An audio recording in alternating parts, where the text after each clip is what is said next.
저는 시간에 행복한 가정이라는 제목으로 같이 은혜를 나누겠습니다. 여러분의 가정이 행복하기를 원하시면 아멘 하겠습니다. 그런데 여러분들, 과연 두 손을 가슴에 얹고 가만히 생각해 봤을 때, 자기가 자기에 물어봤을 때, 우리 가정은 행복한가? 과연 우리 가정이 행복할까? 한번 대답을 마음속으로 해보시기 바랍니다. 인생 살아가면서 제일 먼저 받아야 할 복은 무엇일까? 여러분, 물질일까요? 명예일까요? 권세일까요? 아니면 아름다움일까요? 그것이 먼저가 아닐 것입니다. 우리가 정말로 하나님께서 오늘 내가 너에게 복을 줄 것인데 어떤 복을 제일 먼저 받을래? 말한다면 우리는 분명히 가정의 행복입니다. 행복한 가정입니다. 하고 우리는 말해야 될 것입니다. 사랑 여러분들이요, 가정의 행복 없이 세상 것을 아무리 가지고 있다 하더라도 그 사람은 승리자도 아니요 성공자도 아닌 것입니다. 이 세상에서 제일 먼저 받아야 할 복은 행복한 가정이 되어야 되는 것입니다. 한문에도 그런 말이 있어요. 가와 만사성이라. 가정이 화목하면 만 가지가 다 잘 이루어진다, 이런 말인 줄 압니다. 그 다음에 제가 후에 치국이라. 가정이 잘 다스려지고 나서야 나라를 다스릴다, 이런 말로 합니다. 이 성경에는 이런 말씀이 있습니다. 시편 133편 1절로 3절에 형제가 연합하여 동거함이 어찌 그리 선하고 아름다운고, 아론의 머리에 기름을 부으면 수염을 통하여 옷뒤까지 내림같고 홀몬산의 이슬이 시온에 내림같도다. 거기에서 여호와 하나님이 복을 명하셨나니 곧 영생이로다, 이렇게 말씀하십니다. 그러므로 사랑 여러분들이여, 가정들이 행복할 때, 가정이 행복할 때 자녀가 잘 될 수 있습니다. 가정이 행복할 때 교회가 성장할 수 있습니다. 가정이 행복할 때 사회가 안정될 수 있습니다. 가정이 행복할 때 국가가 발전하고 국가가 부강한 나라가 될 수가 있는 것입니다. 요즘 학생들이나 젊은이들이 그처럼 투쟁적인 이유가 누구 때문이라고 여러분 생각하십니까? 누구 탓입니까? 누구 탓 할 것 없이 제일 먼저는 각자가 자기의 탓이요, 자기의 가정을 행복하게 못 만드는 자기의 탓인 것입니다. 여러분들이요, 우리 조국의 모든 가정들이 다 행복하다면 그렇게 투쟁적이고 부모를 고약하는 그런 자녀가 나올 수 있다고 생각합니까? 저는 신학교 다닐 때 기독교 교육을 아끼는 교수님이 그런 발표를 하는 것을 들었어요. 저는 지금도 그 생각이 항상 문득 저에게 기억나게 만들고 제 가슴을 뭉클하게 깨닫게 하는 그런 말씀입니다. 젊은이들, 가정들 중에서 행복한 가정만 추렸습니다. 한 700쌍을 추려가지고 설문조사를 했어요. 왜 너희 가정이 이렇게 행복하냐? 조사하는 사람들은 그저 돈이 많겠지, 부모가 유산을 많이 주었겠지, 건강하고 씩씩한 좋은 남편을 만나서 그렇겠지, 예쁜 부인을 만나서 그렇겠지, 이런 막연한 기대를 그렇게 했습니다. 아니면 많은 공부를 해서 그렇겠지, 그랬습니다.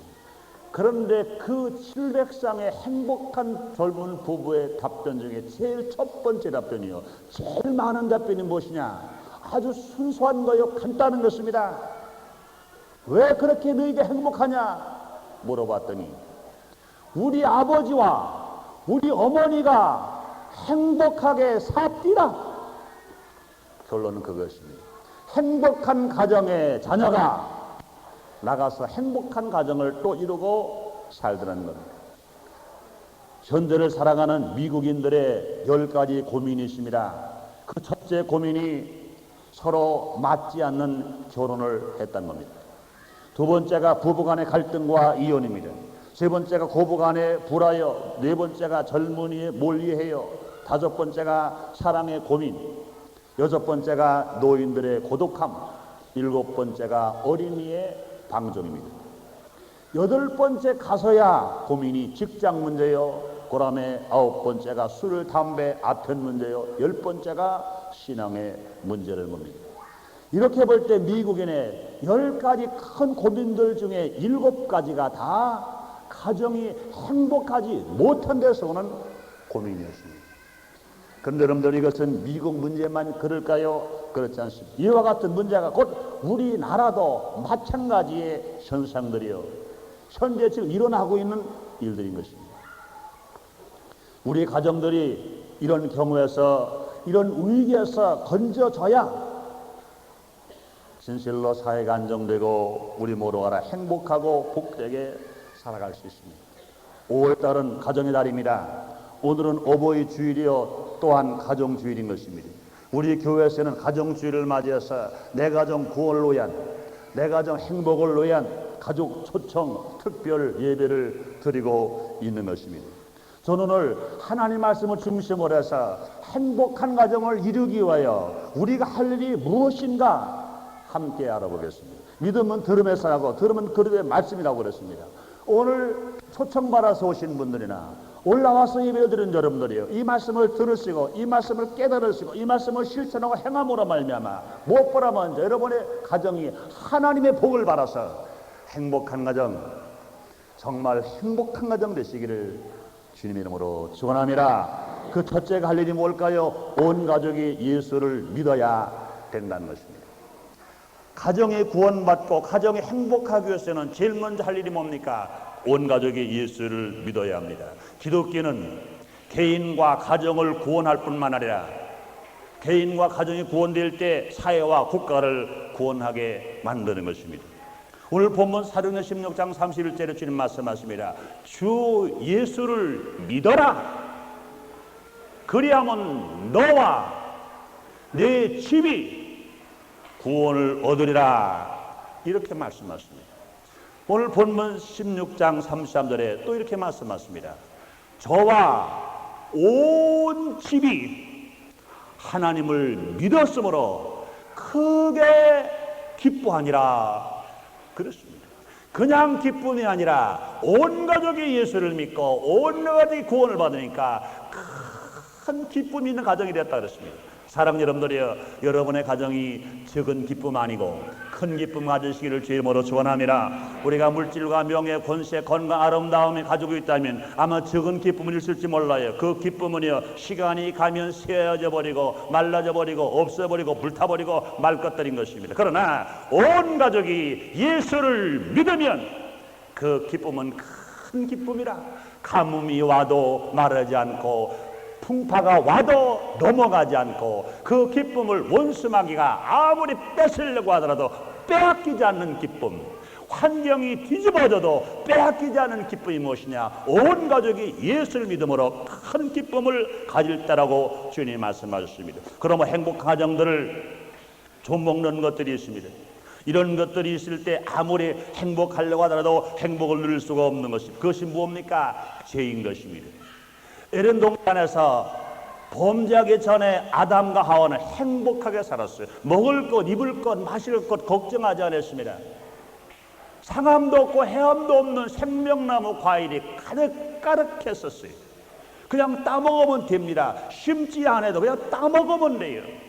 먹고 싶을 때 먹으면 되고 잠잘 때 잠은 자고 누릴 때 누리면 됩니다. 얼마나 행복했던지. 아담이 그런 말합니다. 여인 하와를 아내를 만들어 아담에게 데려가니 아담이 이런 말을 합니다. 이는 내 뼈 중에 뼈요 살 중에 살이라. 사랑하는 여러분들이요, 여러분들이 아내를 보고 당신은 내 뼈 중에 뼈요, 살 중에 살이다, 이렇게 말씀하신 분이 과연 얼마나 되시겠습니까? 그런데 에덴 동산에서 아담은 자기 아내 보고 말하기를 당신은 내 뼈 중에 제일 좋은 뼈요, 당신은 내 살 중에 제일 부드럽고 내가 아끼는 살이요, 이런 말을 할 수가 있었던 것입니다. 그런데 그 후로 아담과 하와가 하나님 앞에 범죄해버렸습니다. 그러니 이제는 그 자기 부인을 보고 말하기를 저 여자라고 말해버려요. 내 살 중에 살, 뼈 중에 뼈가 저 여자가 되어버려 말아버렸어요. 왜 그렇습니까? 죄 때문에 그런 것입니다. 죄악사는 사망입니다. 죄가 들어오면 어쩔 수 없이 우리는 죽고 멸망받을 수밖에 없어요. 죄가 들어오므로 말미암아 영혼은 죽어버리고 생활은 젖어버려버리고 육신이 병들어버리고 유한의 생명이 되어버리고 말아버렸습니다. 또 뿐 아니라 가정을 도모한 것이 있습니다. 그것이 뭡니까? 가난입니다. 행복하게 사는데 물질이 관계없다고들 하나, 그러나 물질 때문에 행복한 가정에 파괴되는 일들이 얼마나 많은지 몰라요. 또 뿐만 아니라 질병입니다. 다 갖추고 있는데 질병 때문에 행복을 누리지 못하는 가정들이 있습니다. 남편이 병들었어, 아내가 병들었어, 자식이 병들었어, 부모가 병들었어, 세상 것, 먹을 것, 입을 것, 마실 것, 명예, 권세 다 가지고 있는데 질병 때문에 고통을 당하여 한숨을 져서 행복을 도둑질 당하고 행복을 잃어버려서 울고 있는 사람들이 얼마나 많은지 모릅니다. 이런 것들이 어떻게 해서 우리가 해결을 받고 우리가 치료받을 수 있는 거예요. 가정의 행복을 뺏어가는 이 죄의 문제나 이 가난의 문제, 이 질병의 문제는 누가 해결할 수 있단 말입니까? 인간의 힘으로 가능합니까? 그렇지 않습니다.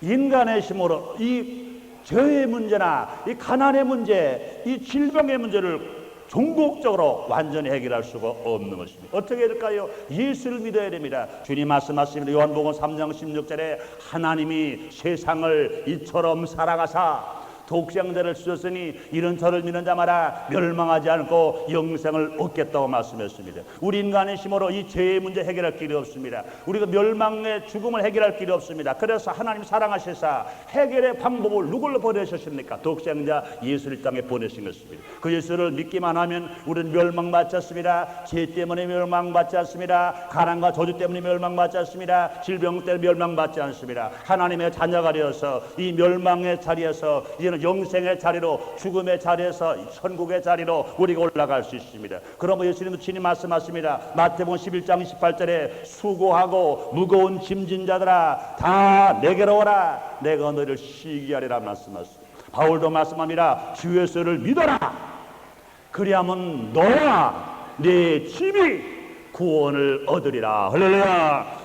예수님이 오시기 600여 년 전에 이사야 선지자를 통해서 친히 말씀하십니다. 이사야서 13장 5절에 그가 찔림은 우리 허물을 인하며 그가 상함은 우리의 죄악을 인함이라. 그가 징계를 받음으로 우리가 평화를 누리고 그가 채찍에 맞음으로 우리가 나음을 입었도다, 이렇게 말씀하시는 것입니다. 그러므로 성경에도 보면 빼앗겼던 행복을 예수님을 만남으로 말미암아 해결받은 말씀들이 얼마나 많은지 몰라요. 요한복음 2장 1절로 11절까지 보면 가나의 오랜 잔치가 벌어졌습니다. 신랑 신부가 많은 손님을 초청해 놓고 이제는 결혼을 해서 행복한 가정을 이루고 살려고 한참 잔치가 벌어지는데 갑자기 포도주가 딱 떨어졌습니다. 잔치 초청받은 손님들이 이방저방에서 말합니다. 야 신랑아, 왜 초청을 해놓고 포도주가 떨어졌느냐? 왜 우리에게 먹을 것 마실 걸 주지 않느냐? 이 방에 소리를 치고 저 방에 소리를 칩니다.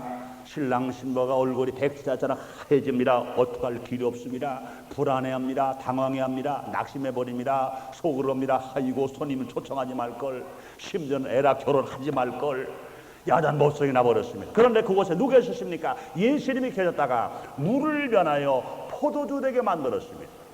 그 포도주를 맛본 연예인이 말합니다. 야, 보통 잔치집에는 처음에는 좋은 포도주 내고 그 다음에 나쁜 것을 내는데 어찌 너희는 처음에 것 봐라, 그 다음 것이 나냐 그랬습니다. 그 포도는 떨어지지를 않았습니다. 왜 그렇습니까? 예수님이 그곳에 계셨기 때문에, 예수를 믿고 예수님을 초청해 모셨기 때문에 그런 역사가 일어난 것인 것입니다. 그러므로 사랑 여러분들이요, 수없이 하나님의 말씀 속에 보면 병자가 낫는 일, 또 뿐만 아니라 배고픈 자가 먹는 일, 죽은 자가 살아나는 일, 이 각종의 문제가 인간의 힘으로 해결할 수 없는 일들이 예수를 믿고 예수께 맡김으로 말미암아 해결 바라는 일들이 얼마나 많은지 몰라요. 저는 실질적으로 예수를 믿고 나서 기적을 체험한 가정들을 수없이 많이 봅니다. 저 자신도 예수를 믿고 나서 인생이 몇 번 바뀌고 몇 번 바뀌는지 모릅니다. 저는 그 중에 한 국민학교 선생님의 간증을 저는 실제로 목격을 했습니다.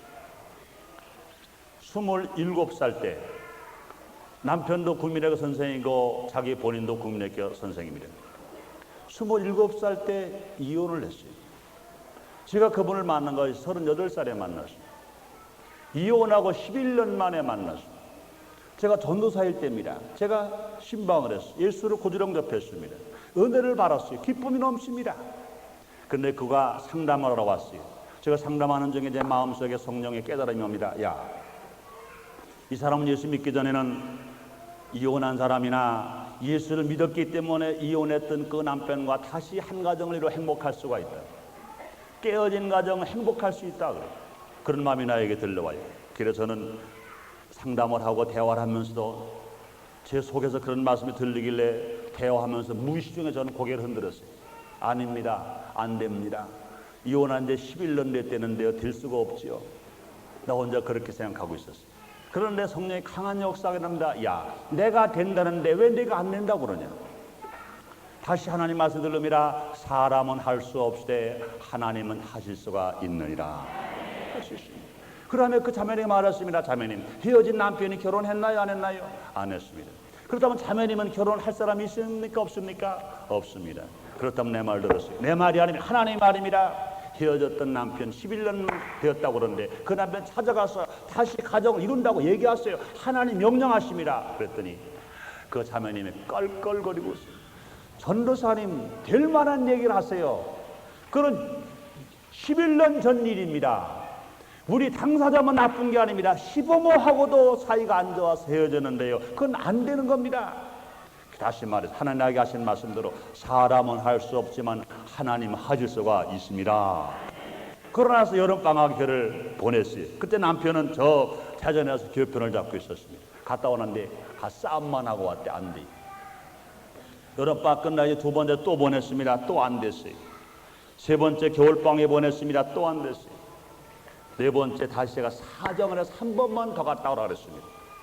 밤 12시가 지났는데 전화가 왔어요. 전도사님, 그러고 막 울어요.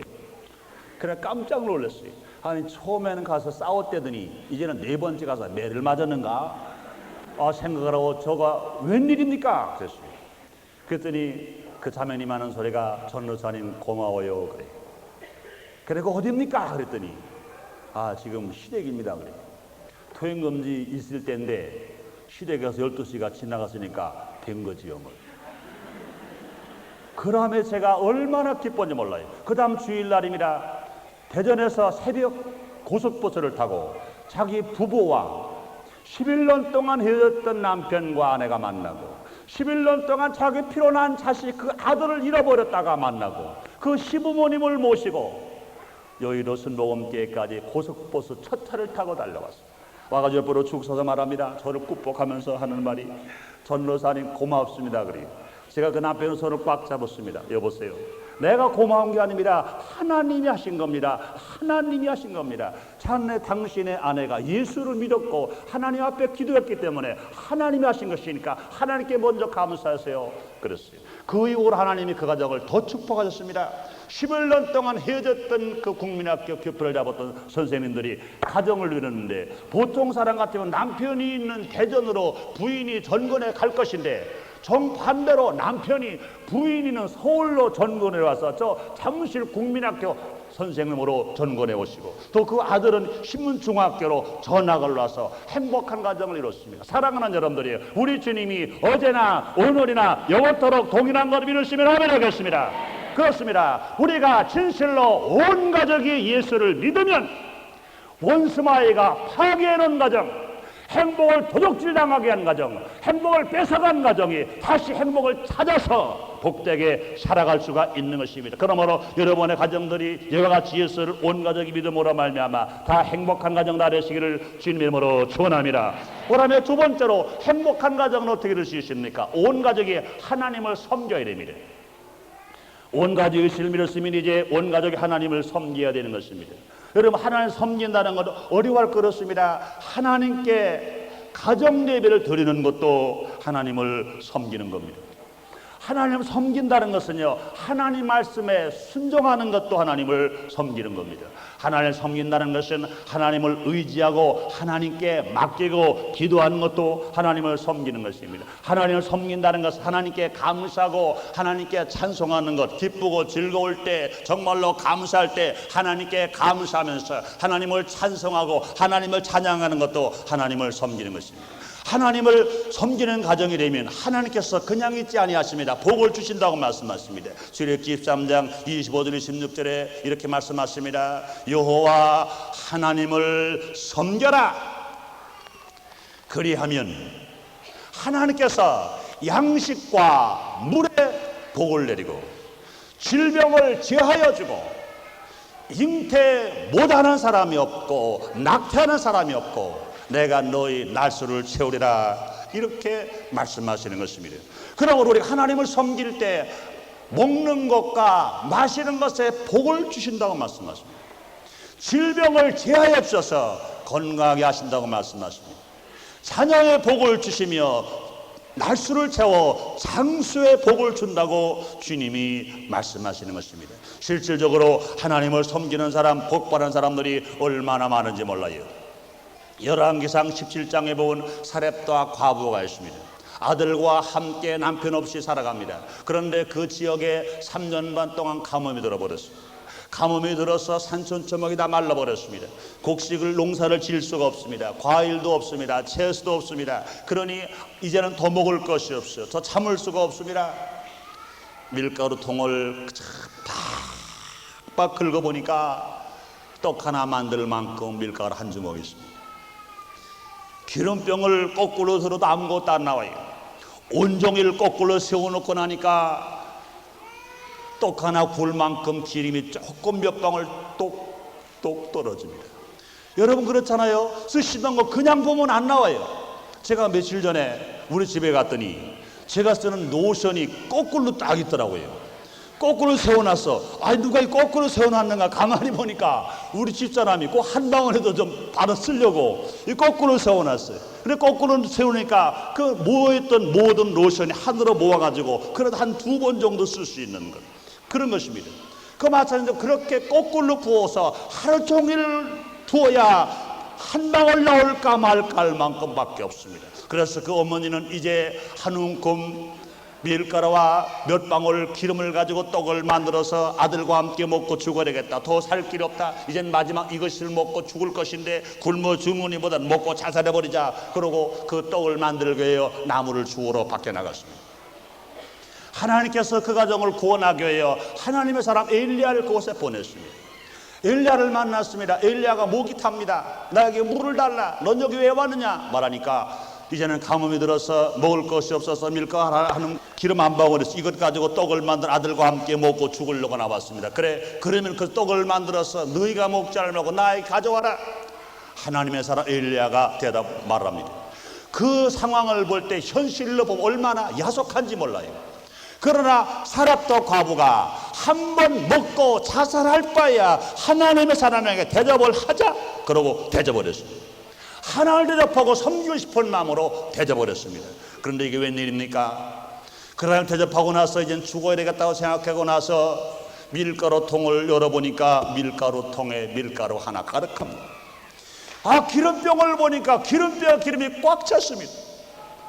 그 다음에 이것을 밀가루를 한 바가지 퍼다가 떡을 만들어서 아들과 함께 먹습니다. 하나님의 사람 엘리야를 대접합니다. 그 다음에 다시 음식하러 가보니까 퍼낸 만큼 또 꽉 차버렸습니다. 기름도 꽉 차버렸습니다. 그렇게 퍼내서 먹고 퍼내서 먹는데 언제까지 먹느냐? 3년 반 동안 가뭄이 끝날 때까지 그 밀가루 통에 밀가루가 안 떨어지고 기름병 기름이 떨어지지 않아서 넉넉하게 가뭄을 모르고 그 과부와 그 아들이 부족함이 없이 살았다는 것입니다. 뿐만 아니라 그 아들이 병들어 죽게 되었을 때 하나님 사람 엘리야가 가서 죽은 아들을 치료하고 살려줬다는 말씀이 기록되어 있습니다. 사랑하는 여러분들이요, 우리 주님이 어제나 오늘이나 영원토록 동일하신 주님, 이 자리에 계신 건 믿으시면 아멘 하겠습니다. 그렇습니다. 여호와를 섬기는 사람, 하나님께서 물질에도 복을 주시고 건강에도 복을 주시고 자손에도 복을 주시고 우리의 생활 속에 영원의 복을 하나님께서 허락해 주시는 것입니다. 그러므로 하나님을 섬기는 가정마다 행복할 수 있어요. 여러분의 가정이 하나님을 잘 섬김으로 행복한 가정 다 되시기를 주님의 이름으로 축원합니다. 두 번째가 하나님 섬기는 것이고, 세 번째 우리 가정이 행복하기 위해서는 어떻게 해야 될까요? 부모 공경을 잘 해야 되는 것입니다. 부모 공경을 잘해야 됩니다. 현대사회에서 안타깝게도 사라져서는 안 될 것이 계속 사라져가는 것들이 있어요. 그중 하나가 뭡니까? 충효 사상이신 것입니다. 나라에 충하고 부모에게 효하는 사상, 얼마나 우리가 본받아야 할 사상인데 이것들이 계속 시들어져 버리고 맙니다. 요사이 왠지 어쩐 일인지 나라에 충하는 자를 어용이라고 몰아치기도 합니다. 삭고라라고 몰아치기도 합니다. 뿐만이 아니라 부모에게 효하는 자가 당연한 것을 불구하고 부모에게 효하며 실에 뒤떨어진 사람으로 착각하는 그릇된 사상이 지금 만연되고 있는 얼마나 안타까운 일들인지 모릅니다. 그러나 사랑하는 여러분들이요, 하나님은 그렇게 말씀하지 아니하십니다. 부모에게 효도하라고 말씀하십니다. 부모를 잘 공경을 하면 하나님께서 복을 준다고 말씀하십니다. 에베소 6장 1절로 3절에 자녀들아 너희 부모를 좋아하여서 순종하라. 이것이 옳으니라. 네 아버지 어머니를 공경하라. 이것이 악수는 첫 계명이니 내가 잘되고 땅에서 장수하리라. 이렇게 말씀하십니다. 그러므로 사랑하는 여러분들이요, 하나님은 부모 공경에 대하여 10계명에 명령하고 계십니다. 이 명령을 지키는 자에게 복을 준다 약속하시는 것입니다. 부모 공경은 살인하지 말라는 그 법보라 먼저 주셨어요. 간음하지 말라는 법보라 먼저 주셨어요. 도둑질하지 말라는 법보라 먼저 지키라고 주신 것입니다. 여러분들이요, 살인하면 자기가 죽든가 무기징역을 당하든가 합니다. 간음하면 영창에 들어가고 이혼을 해야 됩니다. 가정이 파괴돼 버리고 맙니다. 도둑질하면 도둑질한 만큼 물려주든가 영창에 들어가서 고생하게 됩니다. 이건 분명한 것 아니겠어요? 그런데 이 법보라 하나님은 말씀하시를 부모를 공경하라가 먼저입니다.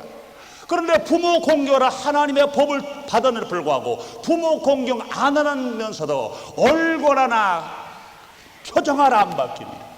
눈 하나 까딱도 안 합니다. 살인죄를 짓고 간음죄를 짓고 도둑질하는 죄를 지면 죄를 졌다고 덜덜덜덜 떨고 벌이 내릴까봐 두려워하겠는데 그거보다 먼저 지키라고 하신 부모 공경의 법을 어기면서는 양심의 가책도 없는 이런 것, 이거 도저히 있을 수 없는 것입니다. 그러므로 사랑 여러분들이여, 우리는 부모 공경을 하는 것은 명령이요 의미인 것입니다. 우리가 부모 공경을 잘하면 주님 말씀하시를 땅에 복을 준다고 말씀하십니다. 내가 땅에서 잘되고 장수하리라.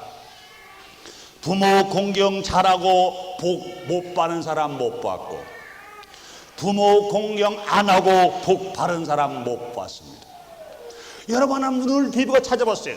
부모 공경 잘하는데 하나님의 복 못 받은 사람 한번 찾아보세요. 여러분, 부모 공경을 안 했는데도 복 받은 사람 찾아보세요. 아무리 눈 비비고 찾아도 그런 사람 찾아볼 수가 없는 것입니다. 하나님은 그렇게 말씀하지 않으셨기 때문에 부모 공경을 잘하는 사람에게 하나님이 복 준다고 말씀하십니다. 그러므로 자녀들은 자녀의 도리로도 마땅히 부모를 공경해야 됩니다. 뿐만 아니라 하나님의 명령으로도 부모를 공경해야 됩니다. 쉬운 대로 거두기 때문에 부모를 공경해야 됩니다. 부모 공경 못하는 것을 누가 봅니까? 그 자식이 봅니다. 여러분들이요, 우리가 내려오는 말 있지 않습니까? 늙은 어머니 고린장하고 내려오는 아버지에게 지게를 버리고 내려옵니다. 그럴 때 그 어린 자식이 말합니다. 아버지, 왜 지게 안 가지고 가? 지게 더 쓸 필요가 없어. 아니야, 아버지가 늙으면 내가 아버지가 할머니 버린 것처럼 내가 아버지 버리고 올 건데 지게 가지고 가자고. 아버지가 해결합니다. 통곡을 합니다. 달려가서 흙으로 묻어버리는 어머니를, 흙을 패내고 어머니를 모셔옵니다. 사랑 여러분들이여, 진실로 우리가 지금 이 시대가 해야 할 일이 뭡니까? 오늘 어버이 주일이요, 가정의 주일만이 아닌 것입니다. 이 사회가 고속화되고 기계 문명이 발달된다고 해서 아버지가 없고 어머니가 없고 부모가 없습니까? 부모 없이 태어난 사람이십니까? 이 세상에서 어느 장사, 어느 권세자, 어느 물질, 어느 갑부, 어느 머리 좋은 사람이라도 부모 없이 태어난 사람이십니까? 아무도 없어요. 아무도 없습니다. 그러므로 우리 행복한 가정 되기 위해서는 우리 부모 공경을 됩니다. 마지막 네 번째로 우리가 부모 공경을 잘할 뿐만 아니라 행복한 가정 되기 위해서 우리가 할 일은 뭘까요? 사랑이 있는 가정이 되어야 하는 것입니다. 사랑이 있어야 돼요. 가정을 행복하게 이루기 위해서는 절대적인 사랑이 필요한 것입니다. 무슨 말이 있어요? 지분이 있어도 가정은 없다 하는 말씀. 지분이 있어도 가정은 없다. 사랑 여러분들이여, 과거보다 지금 얼마나 집들이 고대 광실까지 좋아집니까? 아파트가 100평 가까운 아파트가 있디, 아파트 한 채가 10억짜리가 가까이 가는 아파트가 있디, 좋은 집은 많은데 좋은 가정은 없다. 집은 있어도 가정은 없다. 사랑 여러분들이여, 수십 명의 힘 좋은 사나이가 한 숙박소를 만들 수는 있어도 가정은 만들 수가 없는 것입니다. 정말로 행복한 가정은 무엇이 있어야 됩니까? 사랑이 있어야 돼요. 사랑 있는 곳에 희생이 있습니다. 서로 짐을 나눠지는 거예요. 남편이 지을 짐을 아내가 지을 짐을 남편이, 부모가 지을 짐을 자식이 지을 짐을 부모가, 형제가 형제끼리 나눠지는 겁니다. 서로 용서하는 거예요. 관대함을 갖는 거예요. 칭찬하는 거예요. 격려가 있는 겁니다. 이런 것이 사랑입니다. 그냥 말로만 남편을 사랑합니다, 아내를 사랑합니다, 자녀를 사랑합니다, 부모 사랑합니다, 형제를 사랑합니다, 그런 것 아닌 것입니다. 사랑이라면 희생이 있어야 되고 용서가 있고 관대함과 칭찬과 격려가 있어야 됩니다. 그러므로 사랑 여러분들이요, 서로가 하나 되어 한 몸이 되어 사는 것, 안 보면 보고 싶고 만나면 반갑고 함께 있으면 언제나 좋고 죽어도 더 주고 싶은 사랑, 그래서 사랑은 만족한 것 아니겠습니까? 행복은 물질만이 많고 적음이 있는 것이 아닌 것입니다. 지왕래는 솔로몬 왕을 말합니다. 잠언서 17장 1절에 육선이 가득하고 다투는 것 보라, 마른 떡 한 조각만 놓고도 화목한 것이 낫다 그랬습니다. 우리 현대말로 말하면요, 냉장고에 갈비가 바리바리 있는 것 보라, 그래서 다투는 것 보라, 라면 하나 놓고도 콩나물만 끓여 먹고도 화목한 것이 낫다는 것을 지혜왕 되신 솔로몬 왕은 우리에게 말씀하시는 것입니다. 그러므로 사랑 여러분들이여, 우리 가정에서 부부끼리, 부모 자녀끼리, 형제끼리, 또 고부간에, 신혼올케간에 우리 모두가 사랑하는 가정이 될 때 서로 짐을 나누어지고 용서하고 관용하고 칭찬하고 격려하는 가정이 될 때 이런 가정은 얼마든지 행복할 수 있습니다. 사랑 여러분들이여, 결론을 짓습니다. 오늘 나오신 여러분의 가정이 모두가 다 행복한 가정 되시기를 주님의 이름으로 축원합니다. 행복한 가정이 되는 길은 뭡니까? 인간의 노력만으로는 될 수 없어요. 하나님이 복을 주셔야 됩니다. 하나님은 여러분의 가정이 행복되기를 원하시기 때문에 온 가족이 예수를 믿기를 원하시고 하나님을 섬기기를 원하시고 부모를 공경하기를 원하시고 사랑 있는 가정이 되기를 원하시는 것입니다. 이런 가정이 될 때 행복한 가정, 정말로 행복한 가정이 될 수가 있는 것입니다. 그렇게 하기 위하여 여러분의 남편이나 여러분의 아내나 여러분의 부모나 여러분의 자녀가, 여러분 모두가 예수를 믿고 하나님을 믿는 가정들이 되기 위해서 얼마나 눈물을 흘려 기도하였는지 모릅니다. 온 가족 구원을 위해서, 가정의 행복을 위해서 정말로 아빠와 엄마가 또 할머니와 할아버지가 부모와 자녀가 형제와 형제끼리 손을 맞잡고 함께 성전에 나와서 하나님을 함께 찬송하고 예배를 드리기 위해서, 가정에서 무거운 짐을 함께 지고 기도하기 위해서 손을 맞잡고 기도한 그 모습이 얼마나 아름다워서 그것을 소망 삼고 얼마나 하나님의 뵙기든지 모릅니다. 때로는 철야하면서 기도를 했습니다. 때로는 먹을 거 안 먹고 금식하며 기도했습니다. 때로는 산에 올라가서 산상 기도를 드렸습니다. 때로는 새벽마다 단잠을 깨우면서 기도했습니다. 이 기도는 분명히 응답되는 것입니다. 하나님 역사하실 것입니다. 그러므로 사랑하는 여러분들이요, 여러분 모두가 다 하나님의 복을 받아서 행복한 가정 되어서 땅의 복과 하늘의 복을 받는 여러분 되시기를 주의 이름으로 축원합니다. 기도하겠습니다. 하나님 아버지, 오늘 우리를 사랑하시사 거룩한 성회를 우리에게 허락하시고 몸된 교회 나와 신령과 진정으로 예배드릴 수 있는 은혜를 우리 모두에게 허락해 주셨으니 감사합니다. 내 가정 9월 위한 총전도주일, 내 가정 초청 천국잔치 오늘 허락하시고 두 번째 예배를 드리도록 은혜를 베풀어 주시니 감사합니다. 무엇보다 먼저 우리 모든 성도님들 가정마다 행복하게 하여 주시옵소서. 행복한 가정이 됨으로 말미암아 사회가 안정되고 국가가 부강하고 발전할 수 있으며 교회가 성장할 수 있다는 것을 알게 하신 나의 하나님 아버지시여, 분명히 마음은 열고 주님을 영접하고 온 가족이 예수를 믿고 주님을 섬기는 가정들 되어지도록 은혜를 베풀어 주시옵소서. 그러므로 하늘의 복과 땅의 복을 겸하여 다 받을 수 있게 하여 주시옵소서. 예수님 이름으로 기도드리옵나이다.